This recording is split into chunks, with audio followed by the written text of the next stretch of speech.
আমরা অলরেডি শুনছিলাম যে এসএসসি, রাজ্য সরকার এবং কমিশন বোর্ড প্রত্যেকেই সুপ্রিম কোর্টে অ্যাপিল করবে।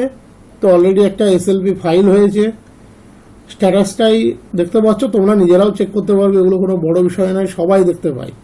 দেখানো মানে যে এই নয় আমরা দেখতে পাচ্ছি, প্রত্যেকে দেখতে পাবে।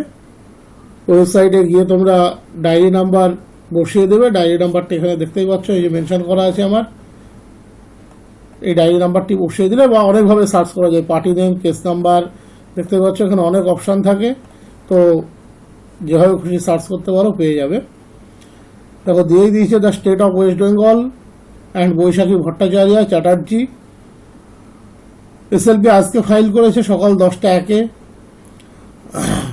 এখনও এটা পেন্ডিং স্টেজ দেখাচ্ছে, মানে কালকে হয়তো কোথায় শুনানি হবে সেটা এখনও দেখায়নি, দেয়নি আর কি।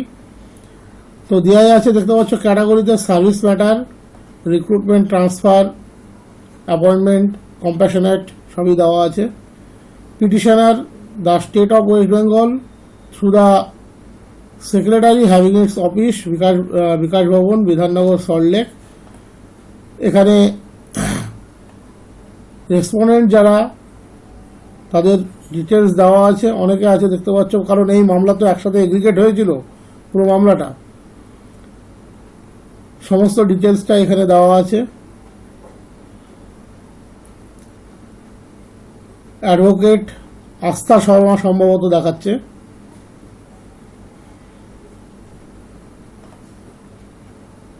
আর্গুমেন্ট স্বাভাবিকভাবেই কোনো রেকর্ড এখন দেখাবে না।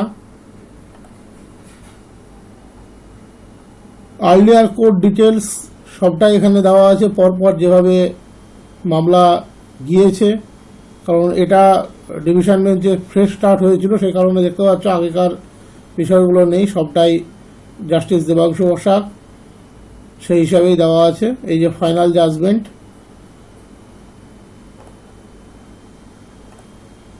লিস্টিং ডায়েরিজ এটা এখনও দেওয়া নেই, লিস্টিং ডেট এখনও দেওয়া নেই, কালকে যদি হয় তো কালকে বোঝা যাবে।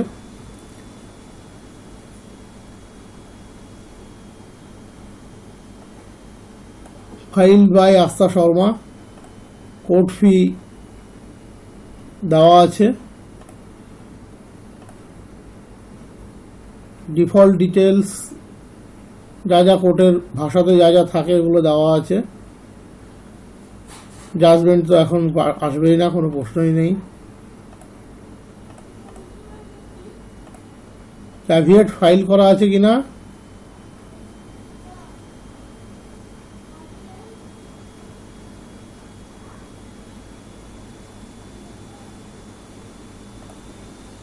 সেটা এখন আসেনি, তবে শোনা যাচ্ছে ক্যাভিয়েট ফাইল হয়েছে। ক্যাভিয়েট ফাইল হলে রায়টা একতরফা হয় না, মানে সবটা শোনার পরে রায়টা হয়। তো এই আপাতত স্ট্যাটাস, বাকি কি হবে না হবে সেটা তো ভবিষ্যৎ বলবে।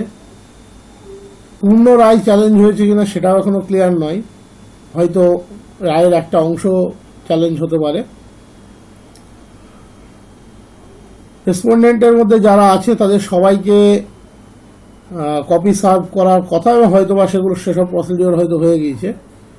এখানে প্রচুর আছে, আরও হয়তো অনেক পার্টি এখনও অনেকে হবে এই কেসের পার্টি, সম্ভবত এবিটিএ থেকেও একটা কেস করতে যাচ্ছে দেখলাম খবরে, আবার আরও হয়তো অনেকে এদের হয়ে লড়বে, নিশ্চয়ই লড়বে, লড়া উচিত, যারা যোগ্য তাদের কোনোভাবেই বাদ যাওয়া উচিত নয়।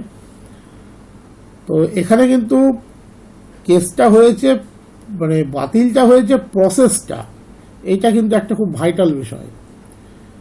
কোর্ট যেটা বলতে চাইছে যে প্রসিডিওরটাই হচ্ছে গোলমেলে, যে প্রসিডিওরে মানে রিক্রুটমেন্ট হয়েছে সেই প্রসিডিওরটা গোলমেলে।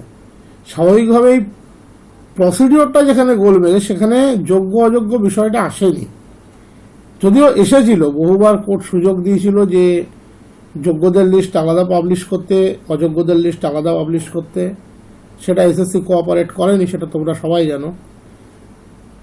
এখন দেখা যাক বাকিটা কি হবে। কখনোই যোগ্যরা সাফার করুক এটা কেউ চাইবে না। কালকে যদি শুনানি হয় তো কালকে দেখতে পাবে, কালকে এখানেও চলে আসবে সেগুলো, যদি কোনো জাজমেন্ট হয়, স্টে অর্ডার হয়, সেগুলো এখানে চলে আসবে, কোনো অসুবিধার ব্যাপার নয়। বাকিটা কালকে দেখা যাবে।